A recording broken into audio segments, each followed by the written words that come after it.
viernes en la tarde a esta charla que de verdad espero sea interesante, tal vez conflictiva, ¿por qué no? Igual desde el conocimiento surge de cualquiera de esas corrientes. Entonces, que sea un espacio para aprender todos, porque yo también aprendo de ustedes y por supuesto que confío en que en el momento de las preguntas ustedes hagan las que consideren, las que quieren, las que quieran y obviamente, tal como lo dijo Nicolás, las que podamos contestar. ¿M? Este tipo de espacios siempre tienen una particularidad y es que uno termina escudado detrás del apagado de la cámara, ¿no? Es algo bien curioso eh, y eso lo he visto porque también soy docente, ustedes lo escucharon, eso lo he visto mucho con los estudiantes como la excusa para no preguntar tampoco. ¿No? Y precisamente creo que estos medios virtuales son la oportunidad para que preguntemos. Es decir, ya no tenemos al docente, ya no tenemos a los compañeros que nos van a comer con la mirada. Entonces aprovechamos esta ventaja de la virtualidad para acercarnos a otros y que no ocurra lo contrario, distanciarnos más los unos de los otros. Creo que no tengo mucho más que decir frente a cuál va a ser el tema de esta sesión del día de hoy. Ustedes ya lo conocieron muy bien a través de las redes sociales. Hoy vamos a hablar de perfilación criminal. Es un tema que vengo desarrollando desde hace muchísimo tiempo. Si ustedes me preguntan si lo quieren saber y si no, en este momento pueden ir a prepararse el cafecito de la tarde y si no, se enteran del chisme. Yo vengo trabajando el tema de la perfilación criminal desde el año 2002, época en la cual yo era estudiante de criminalística y estaba pensando en qué hacer como monografía de grado. Sin embargo, pasó algo o ocurre algo muy particular y es que la idea de la monografía de grado mm, surgió precisamente de todo lo que me había llevado a estudiar criminalística, que fue que la curiosidad que me generaba, que me producía muchas noticias que yo veía en los medios de comunicación. En esa época estoy hablando la televisión, la radio, el periódico. Soy del siglo pasado, por lo tanto no tengo cuando era pequeño no tenía acceso a Internet como muchos de ustedes sí empezaron a tenerlo. Siempre tuve esa curiosidad de por qué ciertas personas hacían ciertas cosas, hablando de delitos, cómo era posible que descuartizaran a alguien, que lincharan a alguien. El caso del Bogotazo para mí siempre ha representado un enigma completo del comportamiento humano. Bueno, enigma en el buen sentido, porque se puede explicar desde diferentes corrientes, pero el evento como tal, el linchamiento, por ejemplo, de Juan Roa, el presunto asesino de Gaitán, significó para mí un hito que me fue generando mucha curiosidad. Y esa curiosidad, a medida que fui creciendo, me llevó a revisar libros de psicología cuando yo estaba en el bachillerato, a tratar de entender qué era la criminalística. Y bueno, llegando al punto que nos convoca, poco a poco fui conociendo algo de lo que era la tal llamada perfilación criminal. Y me di cuenta que quizás por ahí era el sendero que yo podía recorrer para responder esas preguntas que incluso desde niño me venían acompañando. Ya después pensé que la psicología me podría dar las respuestas, pero, y aquí pongo unos puntos suspensivos a propósito de lo que vamos a ver más adelante en esta charla. ¿Por qué el silencio de los inocentes? ¿Por qué tratarla? ¿Por qué traer a colación esa película, que de hecho es un libro inicialmente escrito por Thomas Harris? Es la segunda parte de una trilogía, de la original trilogía. Em, por una sencilla razón.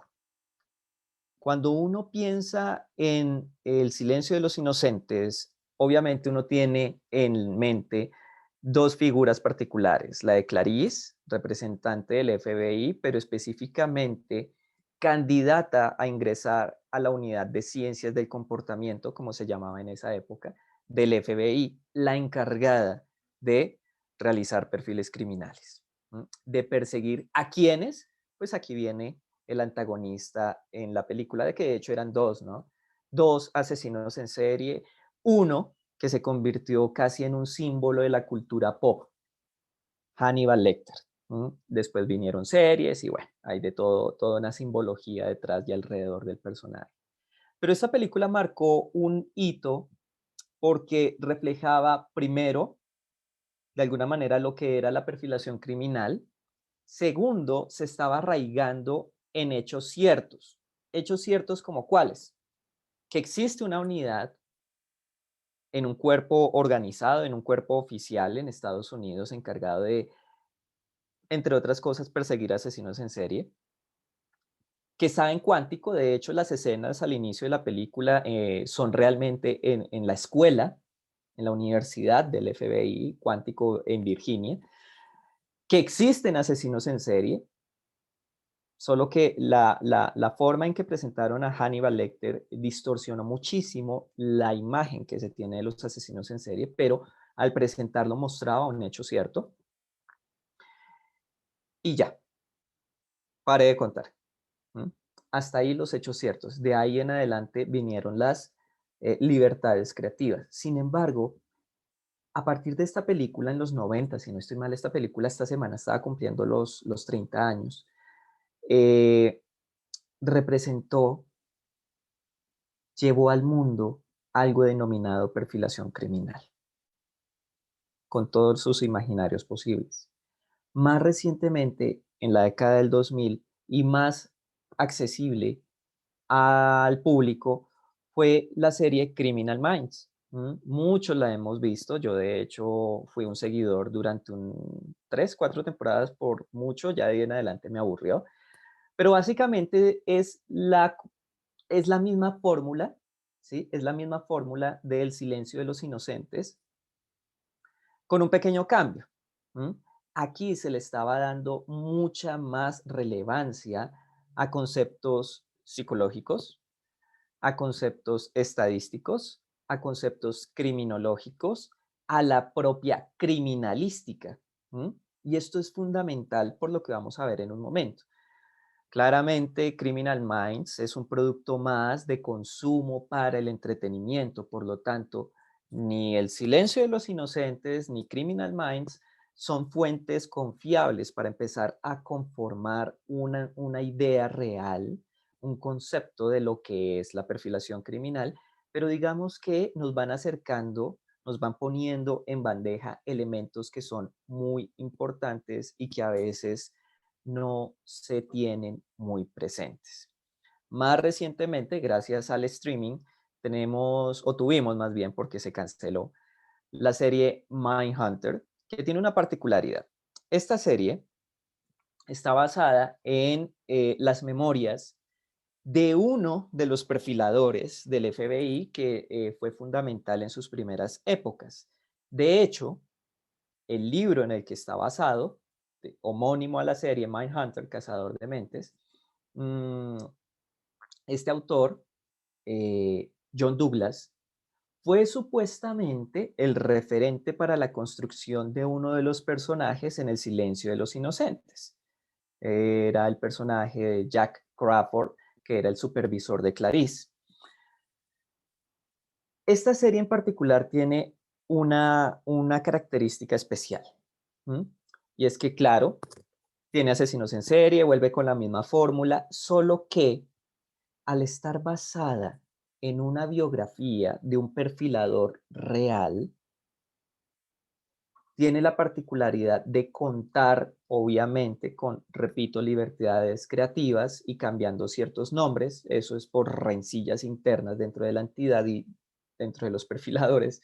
Em, Contar cómo fue los inicios de lo que en El Silencio de los Inocentes se llamaba la Unidad de Ciencias de Comportamiento y más recientemente en Criminal Minds, Unidad de Análisis de la Conducta, porque ese es el nombre actual de ese grupo. Ahora bien, ¿qué sacamos de esta mezcolanza de series, de productos del entretenimiento?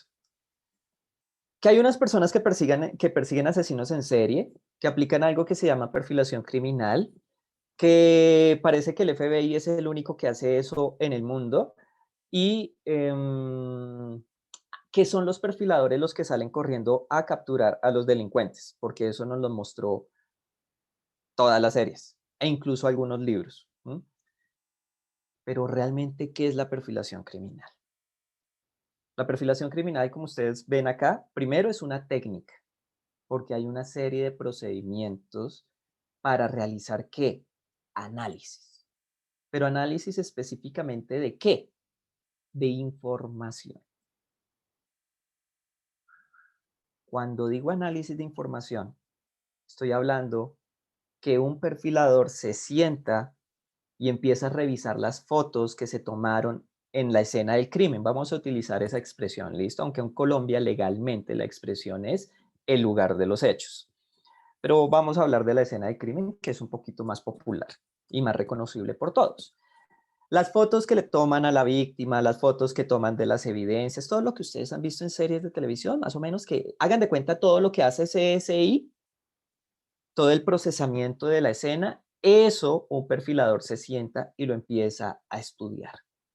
Las fotos, qué hay en esas fotos, eh, los planos, porque de una escena se toma planos para establecer las medidas, las dimensiones, las distancias entre las evidencias que se encontraron. Obviamente hay una descripción del lugar de la escena, entonces uno tiene que leer todo ese tipo de información. Uno debe conocer qué evidencias fueron las que se recolectaron para entender qué, la segunda parte. Y es que muchas de las evidencias se procesan después en un laboratorio. ¿Mm? Es lo que hablamos ya el trabajo forense de un laboratorio. Entonces, si recolectaron un arma, habrá un estudio balístico que nos diga si el arma funciona o no. Si recolectaron proyectiles, nos dirán desde el laboratorio qué tipo, qué calibre, ¿m? Qué características tiene para posiblemente más adelante con otras técnicas lograr una identificación de esa arma y el propietario. Particularmente con el cuerpo es una evidencia que llega en nuestro país a medicina legal.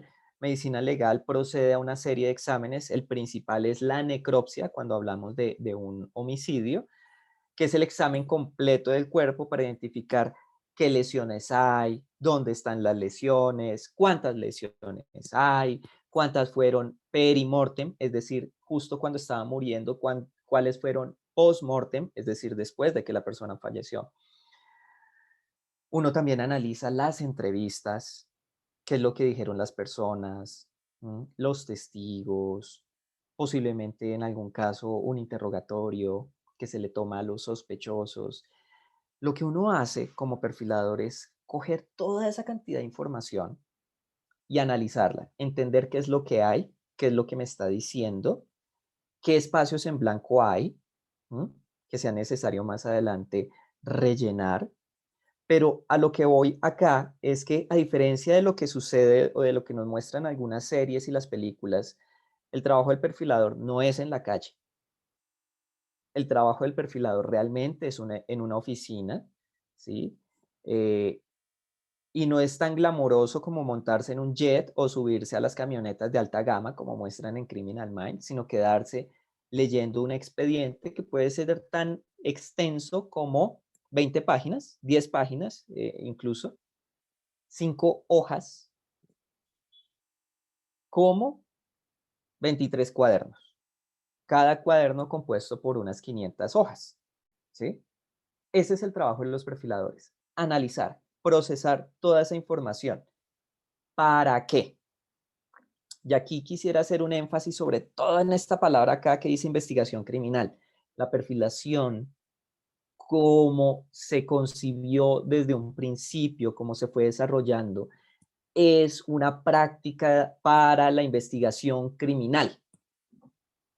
La perfilación criminal, como se las estoy describiendo y más o menos como la narran en estas series que son referentes y por eso me anclo a ellas para enlazarme con lo que ustedes tienen en sus cabezas, con las imágenes que han guardado, no es generar teorías, no, en la práctica no es generar teorías, no es construir tipologías, es capturar.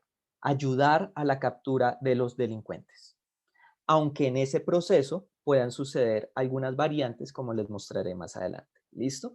Entonces, eso es súper importante que lo tengan presente, ¿sí? Cuando yo reviso esta información, no es para hacer un informe académico con marco teórico ni nada por el estilo de los violadores en serie. No, yo estoy analizando esa información. ¿Para qué? Para empezar a traer a la superficie aquellos elementos que me indiquen cómo es el agresor. ¿Listo? Procesen un poquito el asunto. Cuando yo digo cómo es el agresor, básicamente me estoy refiriendo a que se trata de una descripción. El perfil es una descripción. ¿Listo? Veamos esto por un momento. Para un perfilador, en ese proceso de análisis, es fundamental entender tres pilares. Es decir, la información debe caer en tres pilares principales. La información de la víctima, y aquí estaríamos hablando de la victimología. Pero aquí yo quiero que ustedes entiendan, porque a veces sucede que cuando se habla de victimología uno piensa en Meldenson, en Jiménez de Ursúa, ¿sí? Que fueron victimólogos y plantearon su clasificación de la víctima provocativa, de la víctima inocente, de la víctima yo no sé qué.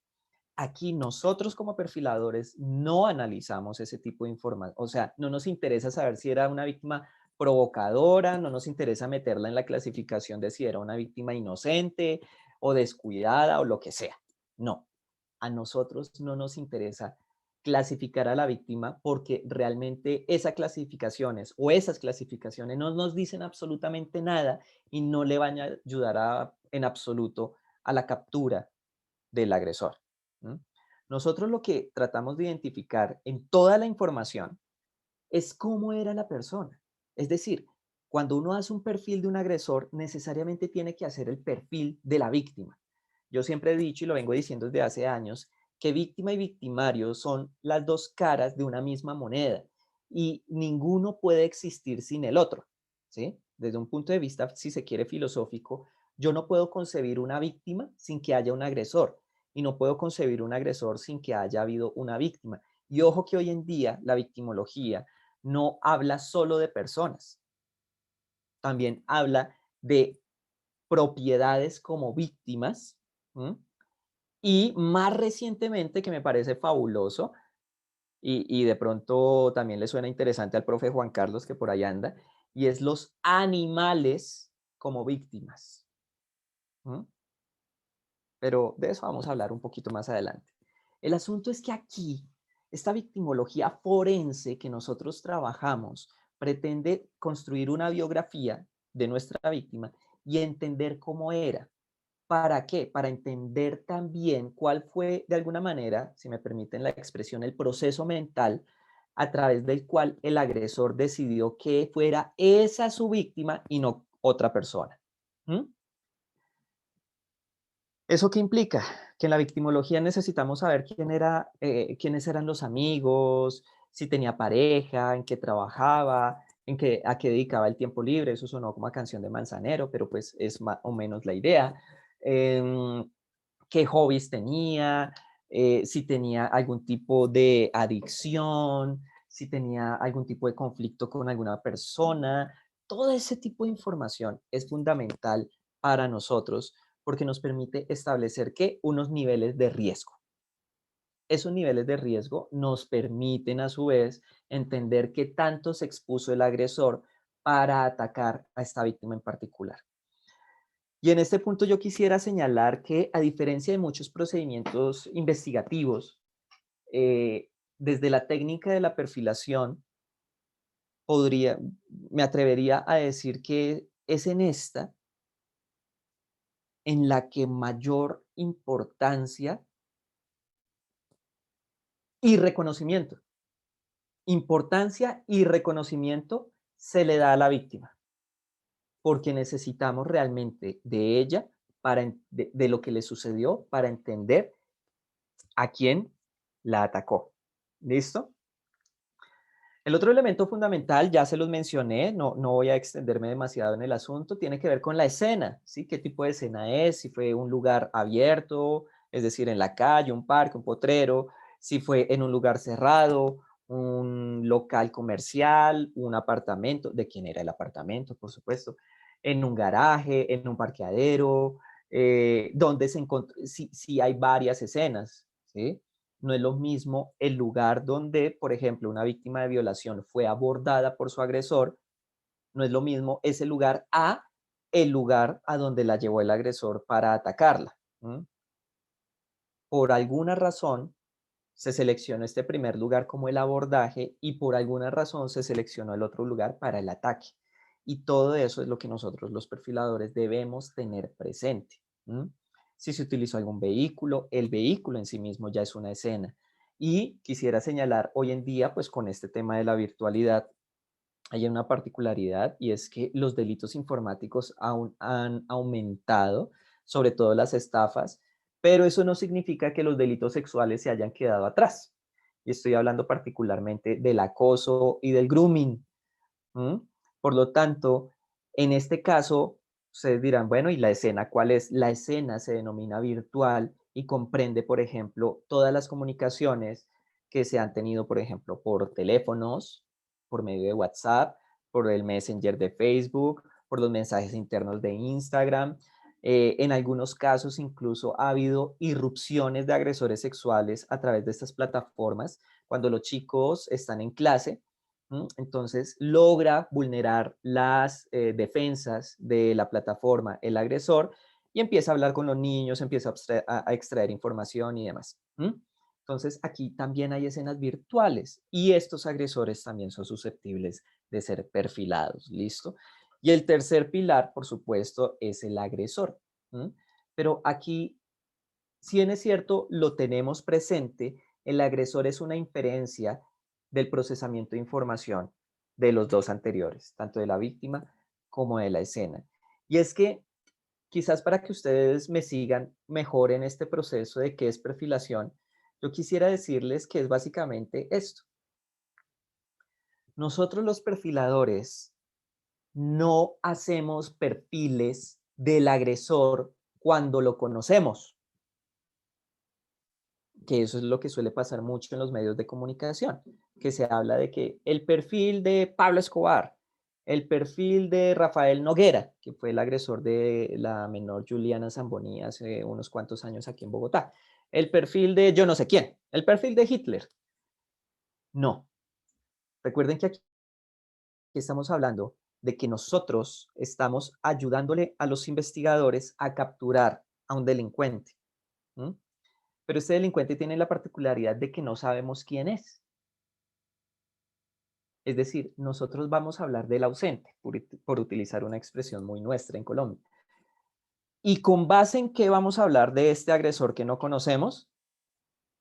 De su reflejo. ¿Y dónde está el reflejo de este agresor? En las huellas que dejó tanto en la víctima como en la escena. Es a partir de ese reflejo, de esas trazas de su comportamiento, que nosotros empezamos a identificar cómo es este individuo. Y quisiera señalarles lo siguiente, mire, y esto es un pilar fundamental en la perfilación criminal, y hay que tenerlo muy, muy presente. Si ustedes quieren entender cómo funciona la perfilación, lo primero que deben tener claro es que todos nosotros, todos, tenemos una forma de ser. Entre psicólogos eso suena algo bastante obvio, pero resulta que muchas veces lo pasamos por alto en las cosas más obvias. Y pese a eso nos basamos en ello para funcionar en ciertos escenarios sociales o para tener ciertas interacciones. Ya voy desarrollando la idea. Todos tenemos una forma de ser, pero también todos tenemos una forma de hacer las cosas. El ejemplo que yo siempre suelo utilizar es el arroz. La preparación del arroz, en teoría, debe ser muy sencilla, ¿sí? 2 de agua por 1 de arroz es la fórmula infalible. Mm, y que la sal, y que el aceite, y que debe haber ese fogón y fuego, y obviamente el arroz, y el agua, y el aceite. pero resulta que no todos lo hacen igual.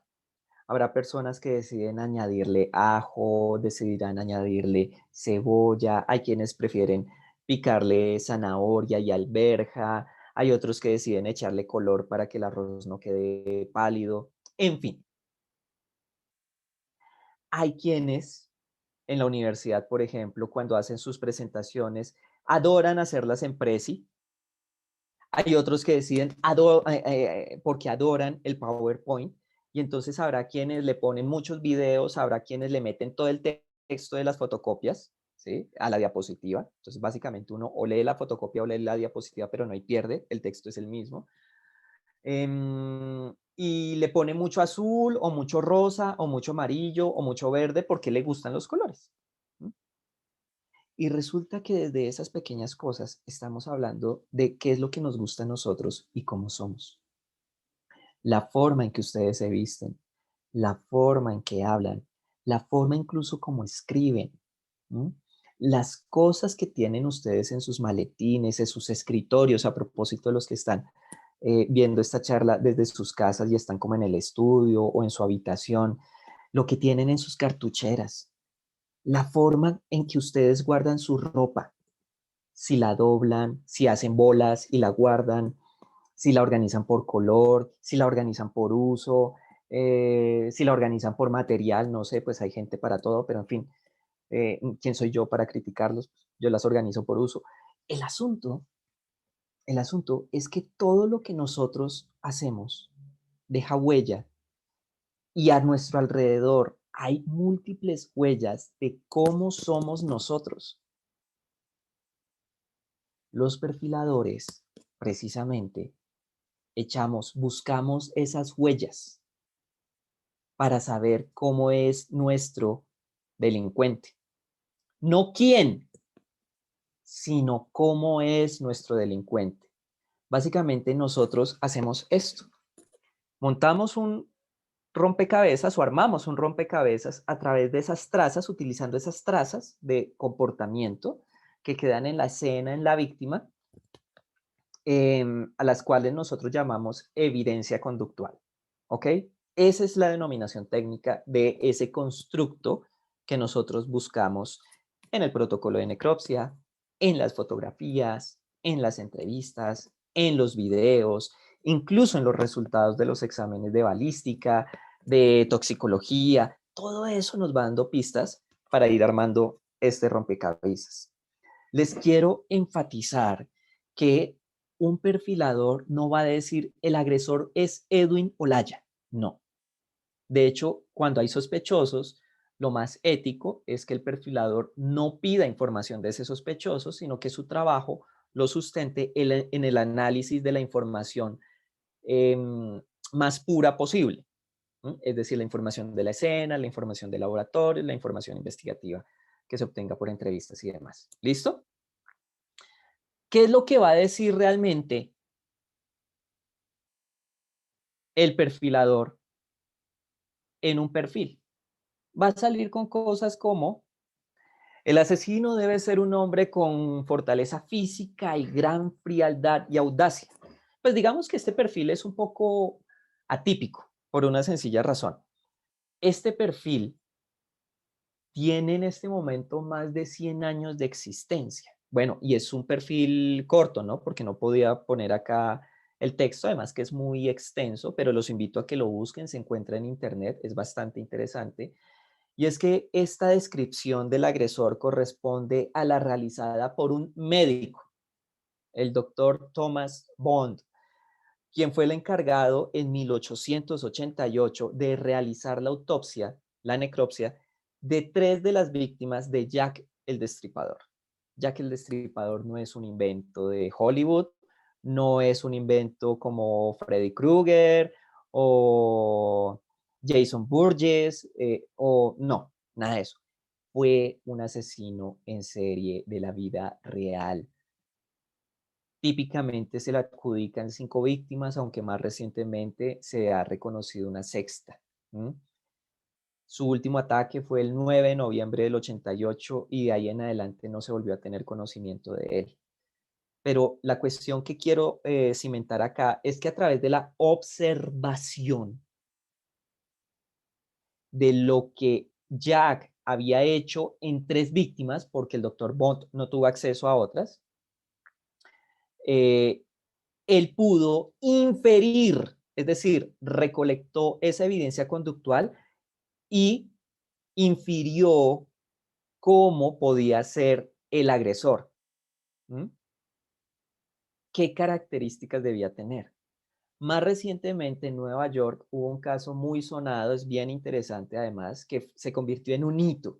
Es decir, a partir de este caso es que la perfilación se empezó a llamar perfilación, ¿ok?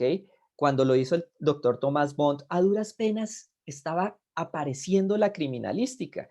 Es más, 1888. Si mis clases de primer semestre de la universidad no me fallan, ni siquiera existía la psicología como psicología. Y si me falla la memoria, discúlpenme, es que lo vi hace rato.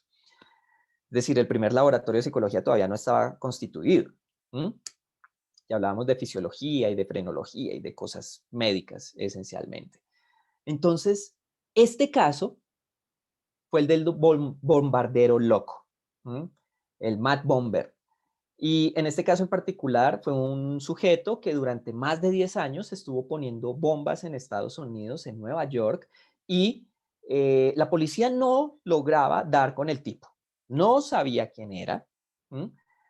Y a alguien de la policía se le ocurrió decir, vea, este tipo está loco, venga, pidámosle ayuda a un psiquiatra. Sí, la asociación que se hace, ¿no? Los imaginarios culturales. En este caso resultó algo afortunado. En la medida en que este psiquiatra, el doctor James Brussel, en 1952, hizo lo que ya les comenté. Estudió las cartas, estudió las bombas, porque no todas explotaron. Entonces vio cómo estaban fabricadas, entendió cuál era la técnica detrás de cada una de ellas, analizó el contenido de las cartas, porque el tipo dejaba cartas en los lugares donde dejaba las bombas o las mandaba al periódico. Y a partir de eso empezó a dilucidar una descripción, ¿sí? Un hombre soltero entre 30 y 50 años, introvertido, asocial, pero no antisocial, posiblemente con rasgos paranoides. Y bueno, el asunto con ese perfil en particular es que cuando se le entrega a las autoridades y cuando se hace público, hubo personas que dijeron, oiga, este se parece a George Metesky. Y bueno, no voy acá a entrar con muchos detalles de la historia, los invito a que la busquen, está en internet. Y de hecho un capítulo de Criminal Minds se basó en esa historia. Em, el caso es que la policía empezó a rastrear ese sospechoso que se parecía al perfil y curiosamente cuando tocan a la puerta, el agresor abre, ¿sí? Cuando ve a, a los policías frente a su puerta, dice, yo sabía que ustedes iban a venir por mí, yo soy el bombardero loco. Y ahí se le da captura y ahí ocurre algo muy particular que se los dejo solo para que lo curioseen y tiene que ver con lo que había predicho el doctor Brussel frente a que el día que lo capturen, este bombardero va a vestir un vestido de 3 piezas totalmente abotonado. Ahí les dejo para que lo ubiquen, para que miren a ver qué fue lo que pasó con el bombardero y su ropa el día que lo capturaron. Y más recientemente, en la década de los 70, un asesino en serie, el vampiro de Sacramento, mató a varias personas y se le denominó el vampiro de Sacramento por la particularidad de que se bebía la sangre de sus víctimas y además pues hacía otras cosas con los cuerpos. Este caso ha estado múltiplemente documentado en series, en docuseries, en fin. Pero cuando este agresor estaba atacando, esta fue parte de la descripción que se hizo, parte de su perfil. Se afirmó que era desempleado, que percibía algún subsidio por discapacidad y eso precisamente porque se infería una enfermedad mental en este agresor. Lo que quiero señalar con todo esto es que un perfil, si ustedes se dan cuenta, el perfil no se queda en descripciones psicológicas. El perfil comprende, obviamente, con base en la información que nos dé la víctima y que nos dé la escena, comprende múltiples áreas de su vida. Si tiene antecedentes delincuenciales, si tiene algún tipo de rasgos de personalidad, si tiene algún tipo de enfermedad mental, qué tan lejos o cerca vivía de las escenas o de la escena, cuál era su conocimiento con la víctima, si era diestro, si era zurdo, si tiene alguna discapacidad, no sé, alguna alteración física como cojera o algo así por el estilo, si trabajó solo o pudo estar acompañado, si volverá a atacar o no. Es decir, el perfil es muy amplio porque realmente lo requiere, porque estamos hablando de tratar de capturar a una persona. Hasta el momento les he contado todo lo que ha pasado por fuera de Colombia, pero resulta que la perfilación va mucho más allá del FBI. Y a principios de la década del 2000, aquí en Colombia, sucedió algo muy particular y atípico, siendo Colombia como es Colombia, y es que se produjo la unión de varias entidades del Estado. Hubo funcionarios del CTI de la Fiscalía, de la SIJIN de la Policía Nacional, en ese momento del DAS, ¿no? Del Departamento Administrativo de Seguridad, y hubo peritos de medicina legal quienes fueron convocados para constituir lo que en ese momento se llamó la Unidad Especial de Comportamiento Criminal, la cual con el amparo y con el auspicio de la Embajada de Estados Unidos conformó el primer grupo oficial de perfiladores en Colombia. Hoy en día, debido a ciertos movimientos administrativos y bueno, en fin, la Fiscalía tiene un grupo. Bueno, tiene 2 grupos, de hecho, y la DIJÍN tiene un grupo que, si no estoy mal, se llama Grupo de Ciencias del Comportamiento y Perfilación Criminal, o al revés, Grupo de Perfilación Criminal y Ciencias del Comportamiento. Em, y es desde los inicios de la década del 2000 que se ha venido aplicando la técnica de la perfilación criminal en Colombia en multiplicidad de delitos. En muchísimos casos se ha aplicado y uno de ellos que ha sonado mucho, o bueno, sonó en su momento, es el de el monstruo de la soga. Este caso es el de una serie de homicidios cometidos por Luis Gregorio Ramírez Maestre, homicidios que fueron cometidos en varios municipios y ciudades de Colombia. Hubo unos municipios en la zona de Barranca Bermeja, hubo unos en el Magdalena, hubo otros en Sincelejo, si no estoy mal, otros en Medellín. Y es como tal un asesino en serie atípico porque tal como pueden tal vez un poco apreciar en las imágenes, en esta imagen que de hecho es de la revista Semana, de una entrevista que le hicieron a Gregorio, de hecho la encuentran en YouTube.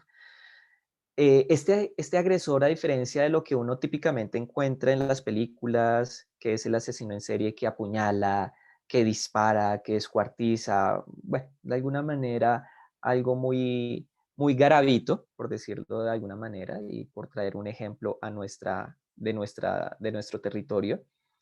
Él no los apuñalaba ni les disparaba, él sencillamente lograba someterlos en una zona boscosa a las afueras de la ciudad de Barrancabermeja o de las otras ciudades, y con un complejo sistema de nudos, básicamente se configuraban unas poleas entre esas cuerdas, entre esos nudos, a tal punto que era la propia víctima por cansancio que terminaba estrangulándose, era una muerte por estrangulamiento. ¿Mm? Para este caso en particular, los 2 equipos, tanto de la Fiscalía como de la Policía, fueron convocados, no de manera simultánea, sino secuenciada.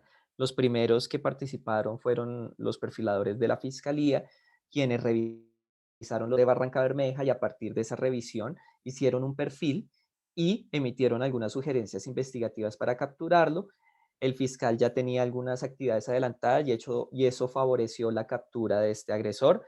Y tiempo después fueron los perfiladores de la DIJÍN los que fueron solicitados para apoyar a la fiscalía durante el proceso de juzgamiento de Luis Gregorio eh, por varios juicios que tuvo. Él todavía está siendo investigado y lleva varias audiencias encima por la muerte de lo que hasta el momento no es una cifra exacta, pero los estimados están en alrededor de 40 víctimas, todos hombres, mototaxistas por excelencia, en un periodo de tiempo que todavía no está definido.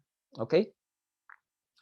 Ahora, teniendo en cuenta todo esto, quisiera que entendieran ustedes que los perfiles o la perfilación criminal va mucho más allá de los asesinos en serie, porque no quisiera tampoco que quedara esa idea. Nosotros, además del caso de Luis Gregorio, que es un asesino en serie, también hemos tenido la oportunidad de trabajar en delitos sexuales, seriales y casos únicos, ya sea de asalto o de abuso, en homicidios, incluidos, incluidos aquellos que han sido catalogados y que esta semana han tenido nuevamente un nombre, como falsos positivos. ¿Mm? Nosotros hemos actuado como analistas de estos casos, no para describir a los soldados, no, sino para analizar las evidencias, entendiendo que es parte del proceso de la perfilación. Es decir, que nosotros no nos vamos hasta el final a hacer la descripción, sino que nos quedamos al principio cuando procesamos y estudiamos la información de la escena. ¿Listo? Casos de estafas que de por sí tienen un componente serial. Hace un tiempo tuvimos la oportunidad de adelantar una investigación sobre las agresiones con agentes químicos en Colombia para establecer modus operandi, características de los y las agresoras, motivaciones, porque pues hasta que te hicieron trampa en el parqués, fue la motivación o fue la situación que generó una agresión con agente químico. O sea, todo no es violencia de género, ¿ok? Hemos trabajado en casos de desapariciones forzadas, de maltrato animal, entendiendo que la víctima es obviamente la mascota, pero su nivel de riesgo, ¿sí? Sus factores de vulneración vienen por el contexto en el que esté. Entonces hay que analizar quiénes son sus dueños, cómo lo están cuidando, atención médica y demás. Y también hemos tenido la oportunidad de acompañar reconstrucciones. Por la mirada que tenemos del caso, nos piden que vayamos a una diligencia que se llama reconstrucción, que es básicamente ahora con el equipo de criminalística e investigadores, ir al lugar de los hechos y paso a paso ver cómo sucedieron los eventos, ¿sí? Para identificar posibles falencias, cosas que quedaron pendientes, algo que no se había tenido en cuenta antes, bueno, en fin. Nosotros, varios de nosotros, estamos analizados en análisis de lenguaje no verbal, particularmente yo lo estoy, y eso a mí en particular me permitía apoyar la toma de las entrevistas, ¿sí? Es decir, no todo lo que dice la persona lo dice con sus palabras, también lo dice con su cuerpo, y eso es importante también tenerlo presente. Y en casos muy excepcionales, a nosotros nos han pedido que apoyemos la preparación de testigos, es decir, conocemos el caso, conocemos las evidencias, conocemos la dinámica judicial y por el conocimiento que tenemos del comportamiento humano, nos piden que podamos asesorar cómo abordar a un testigo para llevarlo a juicio, qué ejercicios hacer, por ejemplo, para manejar ansiedad o ira, ha pasado, de modo que el testimonio de la persona sea lo más fluido posible. ¿Ok? Aquí hay un gran panorama, ¿sí? Y yo sé que me estoy pasando de tiempo, pero esto lo voy a sacar súper rápido, ¿sí? Y me voy a tomar un poquito la libertad sobre esta plataforma. Nicolás, no me condenes. Yo sé que es nuestra primera vez, pero esto va a salir bien. Quiero hacerles una pregunta a todos los que nos están acompañando con todo respeto y con todo cariño. Si quieren la pueden contestar en el chat, no sé, como mejor consideren. Y es esta. ¿Es la perfilación criminal un producto de la psicología?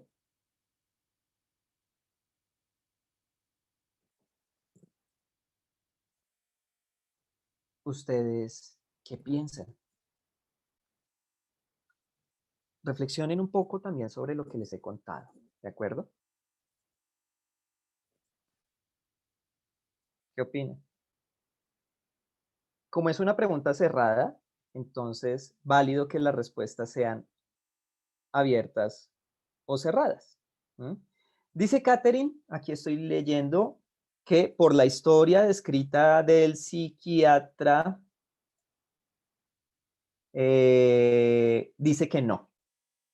¿Quién más se arriesga a contar, a dar su opinión frente a si la perfilación es un producto de la psicología o no? ¿Sí o no? Joan Torres dice sí. Alba Areli dice no, es una técnica criminológica. Steven dice no, Carolai dice no, Laura dice sí, y Lane dice no, Laura Delgado dice sí, María José dice no, esto está súper, súper reñido. Silvana, Silvana dice quizás se podría considerar multicausal, es decir, síntesis de muchos factores. Jennifer Paola dice con mucho énfasis no. Pues ok, yo les agradezco muchísimo a los que se arriesgaron a compartir su opinión. Digo arriesgar, aunque en realidad no había riesgo. Aquí no había el profesor que mirara feo ni nada por el estilo. Pues bueno, yo les voy a compartir mi opinión. No.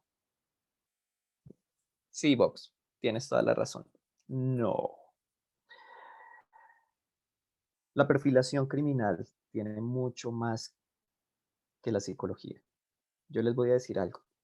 En televisión hemos visto a muchos profesionales diciendo que tal o cual detenido es un psicópata, pero resulta que en la vida real nosotros no andamos con una etiqueta aquí en el pecho o en la frente diciendo, hola, mi nombre es Edwin, soy un psicópata o soy esquizoide, soy dependiente, ni ustedes con la etiqueta diciendo, hola, soy obsesivo compulsivo, tengo rasgos obsesivos compulsivos, hola, tengo esquizofrenia. No.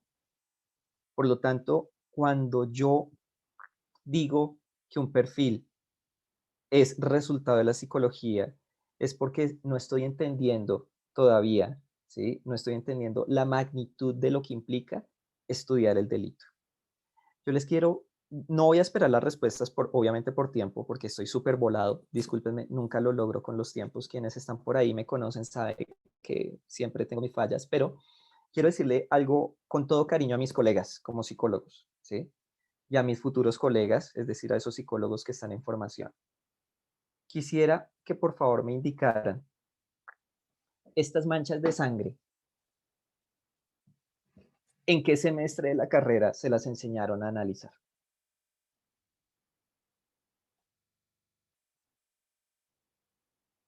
¿Mm? ¿En qué semestre? Lo pregunto porque si decimos que la perfilación es un producto de la psicología y partiendo de lo que les he mencionado, que uno analiza absolutamente nada, todo, perdón, nada en el programa, al menos en el mío, no sé si de pronto ustedes son más favorecidos, pero en mi formación nunca me enseñaron a analizar manchas de sangre, en mi formación como psicólogo. Y resulta que esas manchas de sangre a mí me están contando una historia, su forma, la cantidad, su ubicación. A mí me va a dar pistas, me va a decir cuál fue el movimiento entre la víctima y el victimario. Si la víctima duró un tiempo en una posición y luego la cambiaron de lugar o cambiaron su posición. Si el agresor era el que estaba herido. Si el agresor iba caminando o iba corriendo. Y a partir de esa reconstrucción es que yo tengo la oportunidad de identificar, entre comillas, cuál era el estado mental de uno y del otro. Si yo veo sangre por todo lado y veo, por ejemplo, mucha sangre en la víctima, sangre que ni siquiera es de ella, ¿yo qué puedo pensar? Que hubo mucha lucha. La lucha me da un referente de las circunstancias psicológicas de la víctima e incluso del agresor. Pero yo no puedo llegar a eso si no entiendo esto. Asimismo, si yo no entiendo tampoco esto, que esto es un diagrama de anatomía topográfica, yo no tengo los elementos suficientes para, por ejemplo, identificar cómo fue la trayectoria de una bala, vamos a utilizar la expresión bala, que es aceptada en otros países, porque hay personas de otros países, aunque en Colombia la expresión es proyectil, la expresión, el término técnico es proyectil. Yo no puedo, sin conocer esto, ¿sí? Sin conocer a este muñequito y sus planos anatómicos, sagital, transversal, coronal y bueno, en fin, yo no puedo entender cuál fue la dirección que tomó ese proyectil en el cuerpo. ¿Mm? Y resulta que esa dirección en el cuerpo me puede dar pistas, por ejemplo, de cómo fue la forma en que el agresor le disparó. Si lo puso de rodillas, lo acostó, estaba huyendo, pero eso es gracias a esto. Por lo tanto, en psicología ¿en qué semestre vieron esto? Y en consecuencia, en psicología, ¿en qué semestre vieron balística?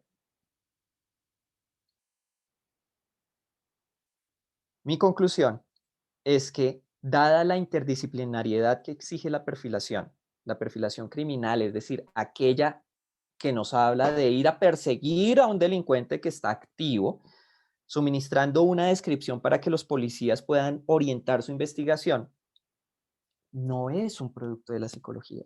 Claro que sí, claro que me va a dar, la psicología y la psiquiatría me va a dar mucha información sobre el comportamiento humano, pero yo también necesito entender cosas de antropología, yo necesito conocer biología, genética, toxicología, forense, balística, yo necesito conocer de estadística además, y yo sé, psicólogos, eso nos da muy duro, yo no sé si por acá habrá la excepción que se flipa con los números y con la estadística, pero a mí me hizo llorar. Pero bueno, mis traumas los trataré por fuera de este escenario. Lo que quiero decir es que en los perfiles se requiere tener información de muchísimas áreas del conocimiento, porque es que el delito, ojo, nosotros no estamos analizando, y pilas con esto, nosotros no estamos analizando el estado mental de un agresor, estamos hablando de que estamos analizando un delito para comprender cómo es el agresor. A mí no me interesa si es psicópata o no, a mí me interesa es capturarlo. Que su psicopatía puede tener implicaciones para más víctimas, por ejemplo, o en el momento en que se le capture, eso es diferente. Pero, ¿cómo hago para buscar al psicópata si no tiene el letrero del psicópata? ¿Mm? Pero así como me sirve la psicología, me sirven otras áreas de conocimiento, medicina, bueno, sería infatigable, muy fatigoso realmente mencionarlas ahorita todos. Por eso es que yo considero que los perfiles realmente hacen parte de la criminología. Y es que la criminología, sobre todo es la criminología forense, pero la criminología se alimenta al ser una ciencia interdisciplinar, multidisciplinar, de los saberes de muchísimas áreas del conocimiento, hasta las matemáticas, la geografía, la estadística y muchas otras, para entender realmente cómo ocurrieron los hechos. ¿Mm? Por eso es importante que ustedes entiendan, y lo digo desde la práctica, y siendo psicólogo, ¿no? Les puedo decir que los perfiles, cuando uno los ve solo desde la psicología, créanme que termina dejando más de la mitad de la información por fuera. Así que bueno, yo sé que quizás habrán muchas más preguntas. No sé, Nicolás, si nos podemos extender unos minuticos más o no sé qué nos digan desde las altas esferas que nos están acompañando, porque obviamente me pasé, pero sí quería enfatizar mucho este último aspecto. Psicólogos, nosotros podemos hacer perfiles, pero hay médicos que hacen perfiles, hay abogados que hacen perfiles, hay antropólogos que hacen perfiles, hay criminalísticos que hacen perfiles. Es decir, la perfilación no es un bastión de propiedad de la psicología. Y eso lo hace mucho más interesante, a mi parecer. Entonces, bueno, con esto quisiera dejar esta charla, esta conferencia, y bueno, estoy abierto a sus comentarios, preguntas, quejas, reclamos, sugerencias. Muchas gracias por la presentación, psicólogo Edwin. Ahora vamos a abrir un espacio para que hagan preguntas exclusivamente por el chat, recuerden. Entonces, muchas gracias. Bueno, por acá Silvana dice que nunca, al menos en mi facultad, Silvana es psicóloga, entonces nunca le enseñaron sobre manchas de sangre. Nicolás, ya que tú pues ya caíste y tienes la cámara habilitada, Nicolás, a ti te han, cuando viste el pensum, viste técnicas criminalísticas, análisis de manchas de sangre, balística, medicina legal y cosas así por el estilo. La verdad que para nada no, no lo vi el pensum ahí. Ok, sí, no, yo, sí, pues solo para dejar sentado un punto, ¿no? Catherine dice que hubo una clase de contextualización de jurídica enfocada a los abogados, pero no hace parte del pensum. Claro, ese es el tema. Y es que una cosa es entender el derecho, porque eso es fundamental y de hecho creo que es una falencia en las facultades que no se enfatiza el tema legal, teniendo en cuenta las consecuencias legales de una mala praxis. Pero ciertamente una cosa es el derecho, otra cosa son las ciencias forenses, ¿sí? Las ciencias forenses son ciencias auxiliares, así como la psicología del derecho, pero eso es otra historia.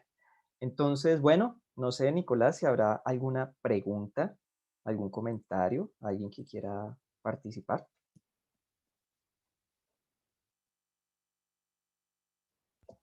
Igual me gustaría preguntar por mi parte si consideras que hay como unas áreas del conocimiento que tienen más incidencia en la perfilación. Sí, claro que sí. Definitivamente, y recojo lo que dije a lo último, es la criminología. ¿M? Es decir, tú no puedes entender un fenómeno social únicamente desde una mirada de lo psicológico o de la enfermedad mental, porque ese es digamos que es un imaginario bastante enraizado, y es que quienes cometen delitos, sobre todo delitos muy atroces, están locos. ¿Sí? Pues etiqueta no clínica, perdónenme ahí la frivolidad, pero resulta que nada más alejado de eso. ¿Sí? Es decir, hay estudios, sobre todo en el caso de la esquizofrenia, hay un artículo maravilloso de Enrique Echeburúa que analiza la relación entre violencia y esquizofrenia, y claramente los índices son bajísimos, es decir, los actos de violencia que comete un paciente con esquizofrenia típicamente están dirigidos hacia su círculo más cercano, familia y demás, pues precisamente por la relación que tienen. Pero que vayan a cometer, por ejemplo, delitos seriales afuera, o que vayan a poner bombas, eh, no, no tiene sentido. Entonces, si me preguntas cuál sería el área de mayor influencia, definitivamente te tengo que decir que la criminología, entre otras cosas porque el delito también está determinado por los contextos sociales, ¿sí? Es decir, cómo está organizada la sociedad, cuáles son las normas que existen, cómo están incluso distribuidos los espacios. Los espacios también favorecen la comisión del delito, y así es como empieza a operar entonces en la mente de cada uno la idea de cometer un delito. Entonces es mucho más macro. ¿Listo? Entonces yo diría que es más la psicología. Dice Catherine, eh, espérame porque no la alcanzo a leer completo. Espérame que tengo que abrir acá. Listo, dice, ¿cómo hacer valer la perfilación criminal realizada por un psicólogo especialista versus un psiquiatra? Lo digo por una conversación con un abogado que me comentó que daba mayor peso un médico forense. ¿Sí habrá diferencia significativa? Acá hay dos elementos. Acá hay dos elementos. Y es que tú tienes que mirar el contenido del perfil. Y segundo, necesariamente tienes que ver los antecedentes del perfilador. Me explico. Si lo que hace el perfilador es hablar de, por ejemplo, y lo digo con todo respeto porque he visto informes así, es que este agresor cometió la violación porque tiene, perdónenme, no es mi área, a mí no, o sea, la vi muy por encima, pero digamos que tiene un lazo perverso con su figura materna y tiene el tánatos y el eros y yo no sé qué, ¿sí? Perdón, o sea, lo digo con todo respeto, no manejo los conceptos, pero digamos que ese perfil en términos prácticos no me sirve, porque yo no le puedo decir al funcionario de la DIJÍN, de la SIJÍN, del CTI, venga hermano, vaya, búsquese un tipo, ¿sí? Que sea de mediana edad y que tenga problemas con su mamá, que tenga un trauma con su mamá. O sea, no resulta práctico. Piensen de alguna manera los que han visto Criminal Minds, bueno, aunque a veces ahí también se van de libertad creativa, pero a mí no me sirve porque es que yo no tengo esas características tatuadas en ningún lado, yo no las porto en un carnet ni nada, ¿sí? Entonces lo primero es evaluar el contenido, porque yo puedo psicologizar, y qué pena ese verbo inventado, pero yo puedo psicologizar a cualquier delincuente, y como estoy hablando desde la teoría, cualquier cosa va a pegar. Eso es como el horóscopo, ¿sí me siguen? O sea, yo puedo hablar generalidades, y cuando capturen al delincuente, pues como nunca fui específico, va a pegar. Entonces, primero, hay que revisar el contenido del perfil. Segundo, ¿quién es el perfilador? Como ya les dije, y es algo que he venido diciendo desde hace muchísimo tiempo, un perfilador de la vida real debe tener conocimientos en ciencias forenses. Porque te repito, tú puedes ser psicóloga, pero explícame, por ejemplo, un informe de genética forense, que además es de los más enredados que he leído en muchísimo tiempo, porque además habla de probabilidades, es decir, ellos sí se tomaron en serio la estadística. ¿Sí? Ellos no van a decir, no, sí, usted es el papá, o el perfil del agresor es el perfil que recolectamos en la víctima. No, ellos lo van a plantear en términos de probabilidad matemática, estadística, perdón.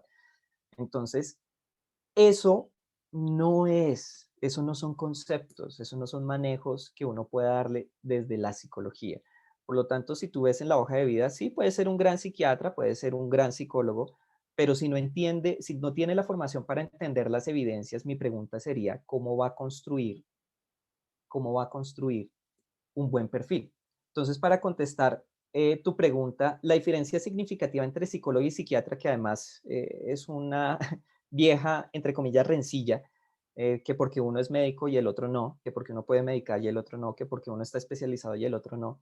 Creo que hoy en día está ya llamada a recogerse, precisamente porque la psicología ha alcanzado un grave desarrollo como ciencia y sobre todo en sus especialidades, a tal punto que entendiendo problemáticas psicológicas como el resultado de situaciones multicausales, multifactoriales, es necesario que psicólogo y psiquiatra hagan parte de un equipo interdisciplinario que permitan manejar la situación.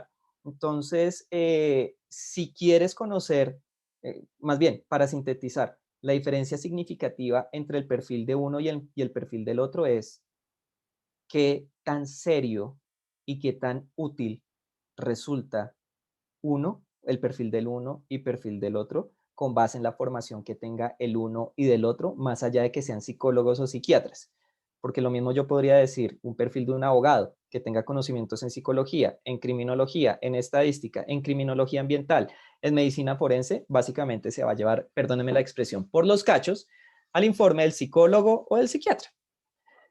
Pregunta Dana. Y una pregunta, ¿en psicología forense se desglosa mucho mejor la perfilación criminal o se desarrolla por completo en criminología? Se desarrolla por completo en la criminología.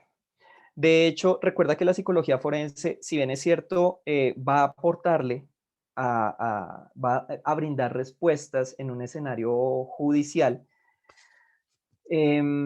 sus respuestas van a ser parciales al hablar de perfiles, por lo mismo que les acabo de mencionar. Su lectura de la escena va a ser parcial, va a ser corta, ¿sí? Entre otras cosas porque si vemos con mucho detalle la historia de la psicología forense o los estudios de la psicología forense se anclan en el estudio del sujeto que ya tenemos, sea una víctima, sea un indiciado, sea un imputado. ¿No? Es decir, ya los conocemos y sobre ellos es que se aplica una serie de procedimientos para responder responder unas preguntas particular que requieren ser o que son objeto de discusión en el dentro del marco del proceso legal, del proceso penal. ¿Mm? Pero no más. Y es que ese es el problema. Pues obviamente yo no vengo aquí a atacar a ningún autor, pero aquí es cuando vemos en muchos textos cómo la perfilación criminal em, termina siendo el resultado de, por ejemplo, algo que creo que fue Miguel Ángel Soria, que configuró como psicología criminal. ¿Mm? Hay otro autor, no recuerdo quién, que habla de la psicología criminológica y ahí mete los perfiles. Esta perfilación, este tipo de perfilación del que estamos hablando, ¿sí? Eh, y yo, la verdad, lo veo como un intento de amarrar algo que en realidad es inamarrable porque no están las bases epistemológicas, conceptuales, realmente para que desde la psicología criminal o desde la psicología forense o desde la psicología criminológica se pueda hacer el trabajo que se hace en la perfilación criminal, ¿sí? Ya por los argumentos expuestos. Y curiosamente, quiero compartirles para aquellos que quieran continuar curioseando y debatiendo, que hay un psicólogo y además criminólogo de nombre Vicente Garrido, pues es casi una leyenda, una eminencia en el tema de la perfilación criminal, y él es de los que dice, esto no es de la psicología, Esto es de la criminología y explica por qué con un desarrollo teórico con autores desde hace años, en Europa principalmente, donde más allá de lo que yo pueda explicar, él señala que esto de la perfilación es criminología forense. ¿Listo? ¿Qué otra pregunta hay, Nicolás? Jorge García pregunta, ¿qué funciones cumple el psicólogo jurídico forense aparte de trabajar como perito? Bueno, hay un texto bastante interesante, te lo recomiendo, Jorge. Ay, en este momento se me olvida. Algo así como psicología forense en el ámbito del sistema penal oral acusatorio, algo así. Fue lanzado por la editorial de la Universidad Santo Tomás.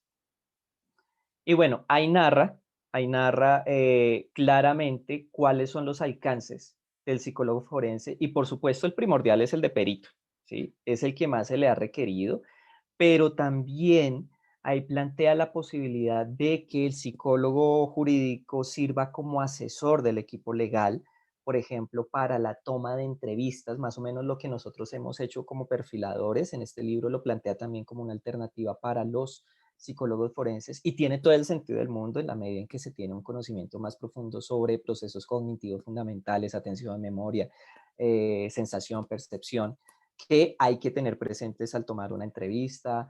Hablan de preparación de testigos, habla de la figura del testigo experto, ¿sí? Que es diferente del perito testigo, porque una cosa es cuando tú haces un informe para responder una pregunta particular solicitado por una parte y obviamente las respuestas que das tienen que ver con el caso de manera directa, pero un experto, cuando te llaman como testigo experto, tú básicamente vas a dictar clase en el juicio porque se requiere tu conocimiento y que ilustres al juzgado frente a una situación, no frente al caso, ojo, sino a una situación específica. Por ejemplo, recuerdo hace muchos años se citó como testigo experto a un psiquiatra para hablar sobre qué era la motivación humana, ¿m? Porque la motivación era parte fundamental de la teoría del caso de la fiscalía, en este caso en particular. ¿Ah? Entonces, a lo que voy es que hay muchos roles y por eso a las personas que a veces me consultan por mis redes sociales, oiga, es que yo no puedo ser perito, no quiero ser perito, ¿qué otras cosas puedo hacer? El escenario es amplio. El tema es que se vayan abriendo porque en mi percepción, y esto ya es una opinión muy personal, creo que la psicología forense se ha cerrado al tema de los peritazgos, de los peritajes, perdón, em, y esa es una forma quizás reduccionista de ver el aporte que se puede dar de la psicología forense, que claramente está muy marcado por las demandas del mercado, pero eso no significa que no se puedan hacer otras cosas diferentes.